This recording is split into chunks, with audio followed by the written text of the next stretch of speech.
and welcome to another edition of the Kings of Kayfabe podcast. I, of course, is Andrew Ravens of eWrestlingNews.com and Wrestling News Co. And, of course, I am joined by my co-host, John, of Wrestling Inc. and Low Kick MMA. Man, it's been a day. It's been a week. This Superstar Shakeup, it's kind of catching me off guard, man. I'm a little tired today. And I want to get your thoughts on the Superstar Shakeup because there's a lot of shit that happened. And it was actually a lot busier than I thought it was going to be. What was your main takeaway from this Superstar Shakeup? The main takeaway. You know what? I actually liked some of the moves they made. Like I said on the last episode, I think you need a decent balance of, big guys on each brand. I like the Kevin Owens move to SmackDown. I like the Dean Ambrose and Miz move over to Raw. I just think, and I like the women division getting stronger on SmackDown by moving Charlotte over there as well. Mickie James coming over to Raw, Alexa Bliss coming over to Raw. I think it was pretty good. It's really interesting. We're gonna get some fresh new storylines. I like the tease of Finn Balor versus Bray Wyatt. I think that'd be an excellent program. But yeah, we'll see what they do with him, man. Hopefully they don't, just stop using some of these guys or whatever, because I think they have a chance to do something really cool by just giving us some things that we haven't really seen before since these guys have been on different brands. But I think they balance the roster fairly well. See, and I believe that Raw got a little bit more credit to their moves. I think they got a little bit better of a roster coming out of the Superstar Shakeup, and I think one of the biggest things is Bray Wyatt. He finally gets, or he will be at least, he'll finally get away from Randy Orton, and we'll get to that topic in a minute, and I'm going to rant, but I think that's going to be good for him. Like you said with Finn Balor, I think that's going to be an amazing program. Their entrances are going to be good.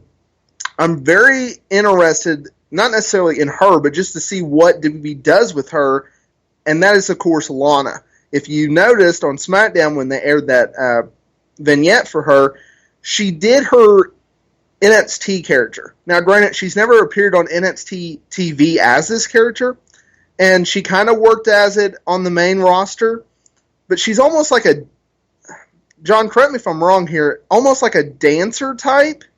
Yeah. And it'll be interesting to see how she does, to see how much she has improved, because here for the last, I don't know, year and a half, whenever she has time off, she'll go down to Florida and she'll train at the Performance Center, and then she'll work NXT live events. And now that she has been separated from Rusev, it's going to be very interesting to see. I think he'll be okay if they really heal him up and the anti-America stick that he was doing. But I'm very interested to see what they do with Lana.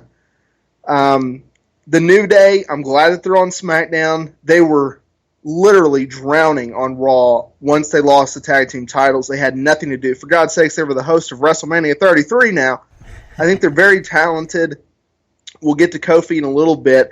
I think Big E and Xavier Woods can do good things on SmackDown. SmackDown's tag team division was hurting dramatically. There's only so many times, despite how great their matches are, that you can book the Usos versus American Alpha.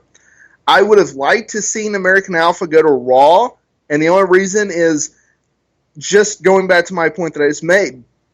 They just lost to the Usos. Granted, it was a great match, but where do you go from there? They're going to, beat a bunch of jobbers, and then they're going to be right back with the Usos if the New Day doesn't win the titles, which I think that's going to happen. I think New Day will go into a program with the Usos, and then the New Day will be champions, and then we'll go right back to American Alpha. And here's my rant, and please correct me if I'm wrong here, John. You may have a little different an opinion on this topic than me. I understand that they did the trade. I like the trade. I think it did. Obviously, it was a shakeup, and we needed it. It's almost been a year since the draft. But why? John, explain to me. Why is Randy Orton defending the WWE Championship against Bray Wyatt and Kevin Owens, who was traded to SmackDown, defending the United States Championship against Chris Jericho at the Payback pay-per-view. Explain to that. I can't. And I also agree with you on that. I guess what they're doing is a winner takes title to that brand kind of thing. I don't really like that. I think once you change brands, you should be out of the picture. But that's what they're doing. I would have much preferred Randy to start feuding with someone else on SmackDown, and then Bray getting into his program with Finn, which I'm expecting to happen after the pay-per-view passes. But I wouldn't be too surprised if Bray brings the title over to Raw, just given that I don't expect to see Brock on TV for a while. And I don't expect him to defend that title until WrestleMania, maybe SummerSlam. I just don't expect him to drop that title until WrestleMania against Roman Reigns. So that's why I think they want to bring the big title over to Monday night. And maybe a trade down the line and send Roman to SmackDown. I don't know what they're going to do with this. But I would not be surprised at all if they bring the WWE title back to Raw. See, and I think a lot of people, I love you, John, but I have to disagree with you on this. There is no way in the great states of the United States that Bray Wyatt is going to win the WWE title at Payback. There's no reason for it. And to allude to your point of bringing the WWE Championship over to Raw because Brock Lesnar's not defending it, and he'll probably keep it till WrestleMania, so what? Titles are props. They don't mean anything. To the fans, they do, but in the eyes of the WWE, they don't mean anything. You keep the WWE title on SmackDown. That's all good, and that's what they're going to do, but I just cannot see them having two main titles on Raw. And they're sure as hell, at least I hope they're not going to create a third main title. I don't see that happening. I like the fact that they have created a brand split. Splint? Yeah, split. It's a damn split, John. All right? So you have one show with one roster, you have the other show with their roster, you have your pay-per-views, and then 4 times a year you have a co-joint show. You have your Royal Rumble, WrestleMania, Survivor Series, and SummerSlam. That's it. And I don't really like it. I had flashbacks to the, I think it was back in 2011, 12, 13, and even up to last year, where you had both rosters working. It was one big roster, right? They worked Raw and SmackDown on the pay-per-views. I don't like that. I like 2 separate shows. And with the Owens-Jericho, I'm perfectly okay with it. But, and it'll lead back to Orton and Wyatt, you have a situation where Owens, yes, he's granting the rematch to Jericho, which, if you look at it in storyline sense, it makes all the sense. Jericho needs a rematch for his title that he lost at WrestleMania to Owens, and you book it on that pay-per-view. But there's 2 matches on this card that the fans, other than yourself, John, no offense, know what the outcome is. It's pro wrestling. Why people bet on this sport, it's not even a sport. Why they bet on this entertainment, I don't know. I don't get it, but they do. You're already telling the outcome of 2 matches on this show, which are 2 programs that will be hyped up leading into the show. Owens is going to retain. He is obviously going to go to SmackDown. Orton is going to retain, and he's obviously going to stay on SmackDown, and Bray Wyatt will go and do whatever. Hopefully he'll go into a program with Balor, but I just don't like the booking of it. I just don't. And this is a story that I'm very interested in getting your take on, and this is the whole JBL bullying story. If y'all have been living under a rock, and maybe in Canada, JBL allegedly bullied Mauro Ranallo, who was the previous SmackDown Live commentator. John, when this story first broke, what was your opinion on it? I mean, I have mixed opinions on it. I'm kind of on the boat of people are a little too sensitive these days. But then you hear things about Mauro having dealt with depression for, quite some time now. So I see both sides, and JBL is from Texas, as am I, and it's down here we're not really like that. We're not really the sensitive type. We like to joke. We're very, rib friendly over here, and it could push the envelope sometimes, but it's still rather friendly. It's not meant to do meant any harm or anything like that. Although it may seem like that sometimes, but just down here, the whole perspective is people are a little too sensitive these days. But I do understand where Morrow is coming from with his depression and whatnot. I've witnessed it firsthand, personally, so I know what he's going through. But yeah, I would have to say that when it comes to someone dealing with depression and you're trying to rib them and stuff like that, maybe, pump the brakes just a tad. As far as him losing his job and everything like that, I think that's a little overboard. Just because, this is Morrow's decision to leave. I don't know. I'm not back there. I don't know if Morrow's tried talking to him and saying, hey, let's try and figure this out or whatnot. But yeah, that's my whole take on it. Yeah, I agree with you, and I think people calling for JBL's job, it's a little bit overboard. Everyone knows that this guy is an asshole. And while I understand where Ronaldo is coming from, it's his decision. His contract ends in August. He could have come back and worked it out with JBL, or not even worked it out, just dealt with it, finished up his commitment, and called it a day. This is his dream job, so for whatever reason, JBL had to say something severely mean to him backstage or while on commentary when they were off the air. It couldn't have been just over the bring it to the table incident in which he mocked Ronaldo over responding and retweeting his fans about his praise and Mamma Mia and all that good stuff. I think the best course of action, not only for WB but as well as JBL, is just to apologize to Ronaldo in person, or at least in some form of communication, because I don't know if necessarily Ronaldo is going to meet him in person or anything like that, but something, a private apology, as well as issue a public apology, not only to Ronaldo, but to the fans that he offended.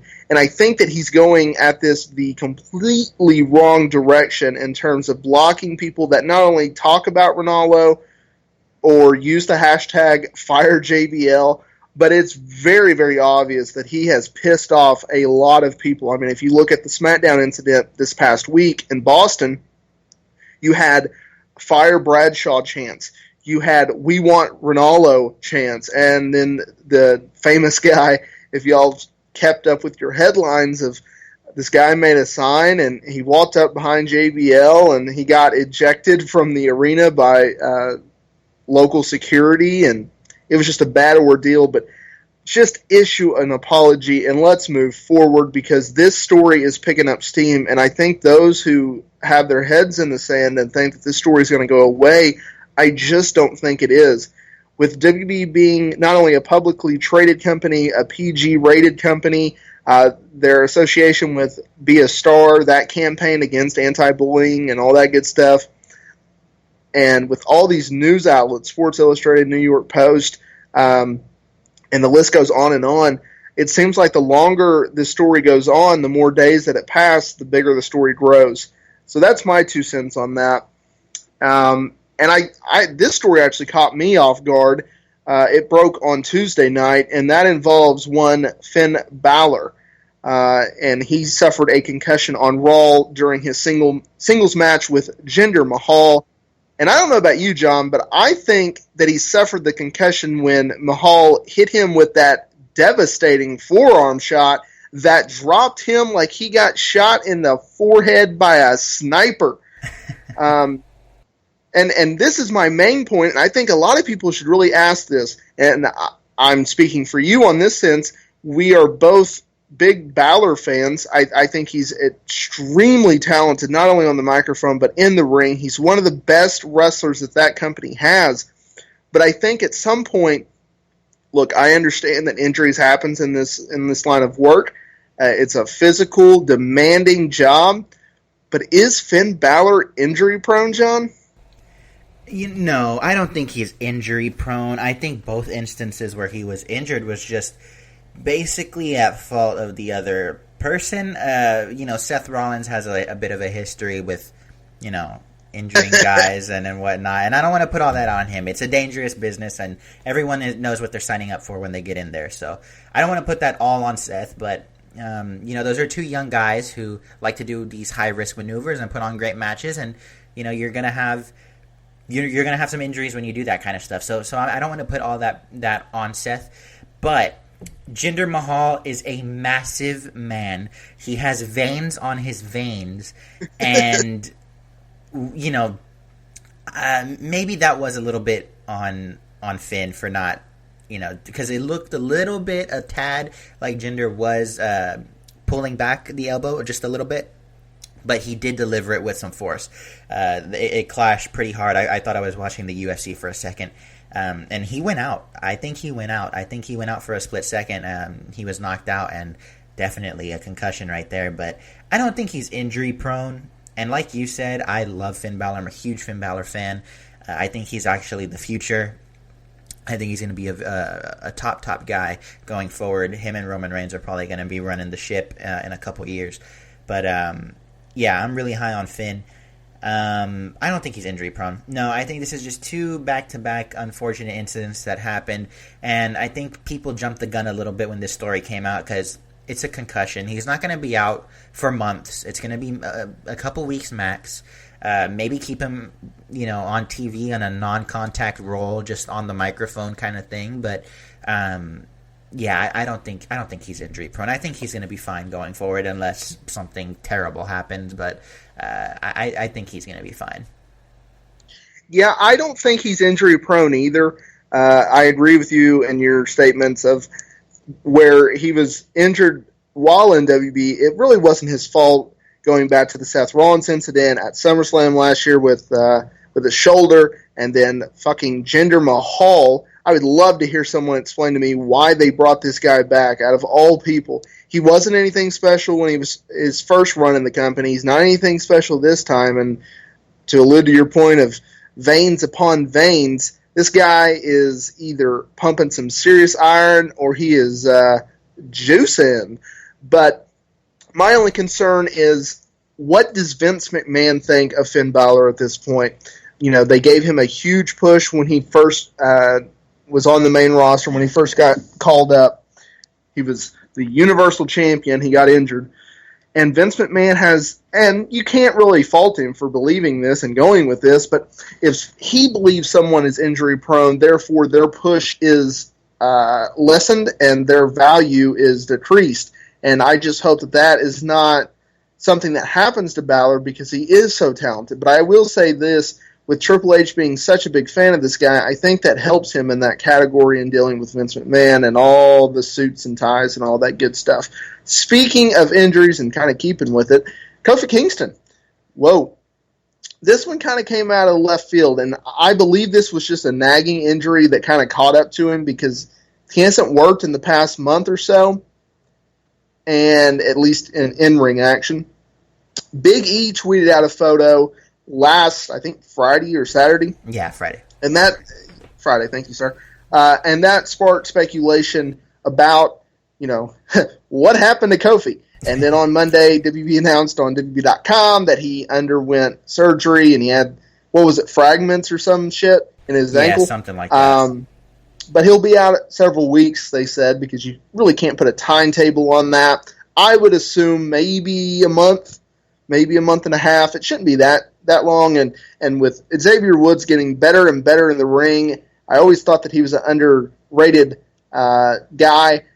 He'll carry the load with old Big E as long as Big E will stop doing those damn spears through the ropes and he lands on the floor on his shoulder. Good God. I don't know what that big man is thinking, but he needs to stop. Someone needs to pull him aside and address the situation because I love that spot, but I cringe every time I see it. Kofi Kingston, I don't think he'll be missed. And it's kind of sad to say so, but I think he'll be okay.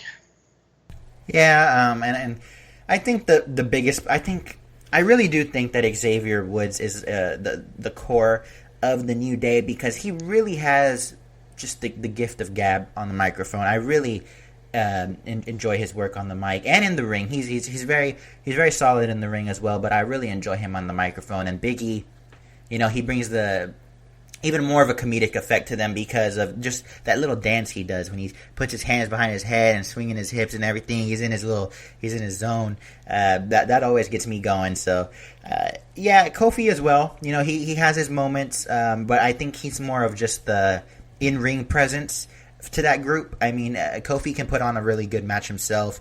He always has those moments in the Royal Rumble where he almost gets eliminated, but not quite. He rolls on a chair. He lands on his hands. He does something crazy to stay in or whatever. So he's more of the in-ring guy to that group, I think. But like you said, I hate saying it myself, but I kind of agree with you to the point where I don't think he'll be missed terribly. But yeah, I think the New Day is going to be just fine going forward with him being on for however long he's out. Yeah, and switching gears here, and I might have said this on last week's podcast. I know I definitely tweeted it out. So make sure you hit those links in the description where we lay out all the social bullshit, please. We got the Twitters and the Facebooks and all that good stuff. Everything you need to know. But anyway, cheap plug. I tweeted this out, and I kind of want to get your opinion on this. The Hardy Boys. I strongly believed when they were in talks with WWE, they would negotiate a deal where they did not have to work live events, or at least a select amount of live events. Similar to a deal where Randy Orton has, where he works, 3 weekends out of the month, or 2 weekends out of the month, or whatever. Or he takes a month off from live events. At their age and with how their bodies are, I don't like the fact that the Hardy Boys are working live events. And trust me, I get why they are. I just don't like it. Obviously, having the Hardy Boys on the ads to promote the event in your little local town is going to, it's going to attract people to go and attend your events and spend their hard-earned money on your event, which live events are so much better than TV events, it's not even funny. I just don't like the fact because I think it's going to affect their in-ring work, and they're going to get beat down real quick because you have to understand this. While they did work select indies, they weren't working necessarily 4 days a week. They just weren't. You throw in their indie schedule along with their work in TNA, or Impact Wrestling as we should call it now, because it's not TNA. Granted, it is TNA, but we shouldn't call them TNA, but it's still not TNA. I don't get it. Impact Wrestling. It's still Impact Wrestling. I'm waiting on the day where they slap a Global Force Wrestling logo and call it a day, but I digress. I don't like the fact that they're working live events. Not only, just like I just said, where it will hurt them in the long run with their bodies and it'll wear them down, but you also have to think about this. Not necessarily with Matt, but definitely Jeff Hardy. Jeff Hardy gets burnt out, and you cannot blame him. Who wants to be on the road that much in WB? My God. He gets burned out extremely easily on a WB schedule. He's already had 2 stints with the company. They run about 4 to 5 years. Granted, his first run was a little bit longer than that because he was a job guy, but I digress. He doesn't work for WWE for long periods of time. And I think if they only work TVs and pay-per-views, I think that would help him out so much. And by Matt Hardy tweeting out that they would be working Friday, Saturday, Sunday, and Monday all this weekend, I think that's too much. Am I going overboard here, John? No, I completely agree with you. At this point in their careers, and just the chances that I know Jeff likes to take in the ring sometimes, I think it's a little much. I think they should just be strictly kept on Raw and nothing else. Maybe if you want to bring him out in a live event for, I don't know, a squash match or just to get on the microphone, fine, every now and then. But I think they should be kept primarily just on TV.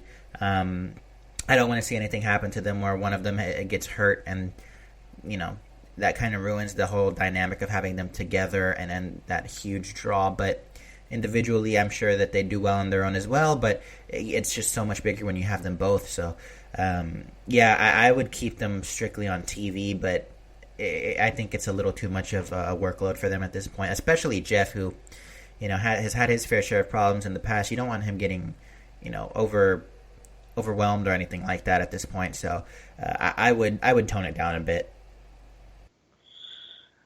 I am extremely sad. I am, John. I'm sad. You know why I'm sad, John? I am sad because we did not get a wedding on TV. WWE missed out on this fucking opportunity, and I am mad. I am sad. It's a gloomy day in Oklahoma for me. Dean Ambrose, Renee Young, they got hitched, and we didn't get to see it on TV. Wrestling weddings are usually horrible, but who doesn't like a good train wreck? I know I do. Let's hop aboard. Where's the conductor when you need it? All right, in all seriousness, I was actually a little surprised by this. I knew that they'd been dating for the past couple of years.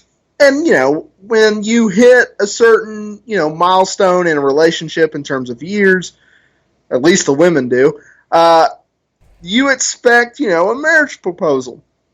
Not only did Dean Ambrose get on one knee and present a ring, they got hitched. They are married. I was just caught off guard by it. I saw Renee tweet it out, and I saw Ambrose wearing a ring on Raw, and I didn't really think anything about it. I don't know why. And then Renee, she was wearing a ring on SmackDown. John, are you upset as much as I am that we didn't get a wrestling wedding between Ambrose and Renee Young?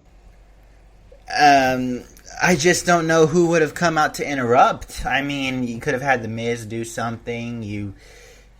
That's about all I could think of right now. I don't think you're going to have that dynamic with Matt Hardy coming out to interrupt Kane and Lita, or Triple H coming out to interrupt Test and Stephanie McMahon. Those were two really good ones, but as far as a wrestling wedding, I just couldn't see too big of a pop happening with this right now between them two.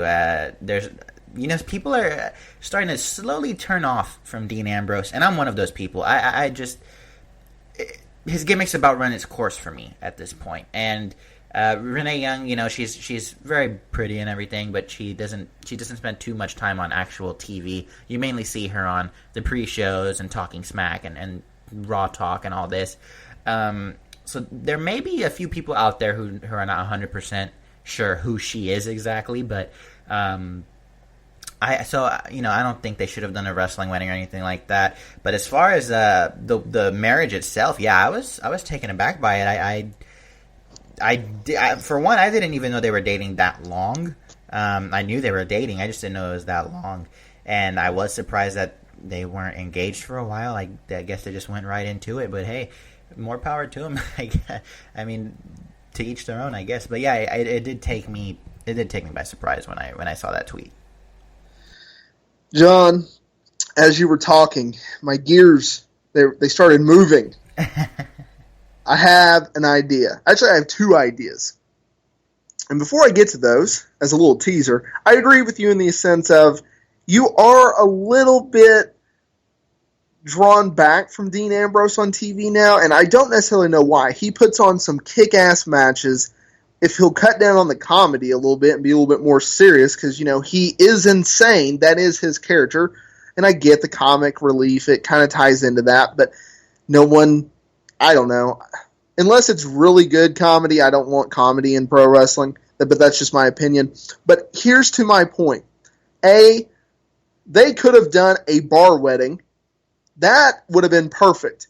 Therefore, you didn't have to have anyone come and get involved. And even if you did want someone to, attack Ambrose or whatever, or ruin the wedding, then you could have done that. But a bar wedding would have been perfect. And the only reason I say that is because Dean Ambrose always makes these references to being, drunk or beer or anything like that. Seems like an alcoholic, insane person. Everyone has their problems. He can have his. And do not be surprised, since Renee Young is on Total Divas, that they don't air a fake wedding on that show because they love weddings on that show. Holy shit, do they love weddings. I'm man enough to say I watch Total Divas. You know why? Because it's entertainment. It's fake as hell. It's scripted reality TV. But it's funny as hell just to see all these people that are not actors trying to act. It's entertainment. Why not? And because I have to write about it. So I feel like if you have to write about something, you need to know what you're writing about. But I digress. Switching things over, and we're about to get it on fire. We're going to throw some fire onto this podcast. Kane, he's going to be a mayor. Do you know how bad I would love to live in Knox County, Tennessee right now? Walking around and seeing Kane in a suit. He's back to corporate Kane. Good God. Him and his slacks. Oh, God. I just want to know. I just hope that he wears his elbow pads when he's doing all these, I guess a campaign. Yeah, he is campaigning. So, yes, I hope he is full corporate Kane with his clipboard. He's running for mayor.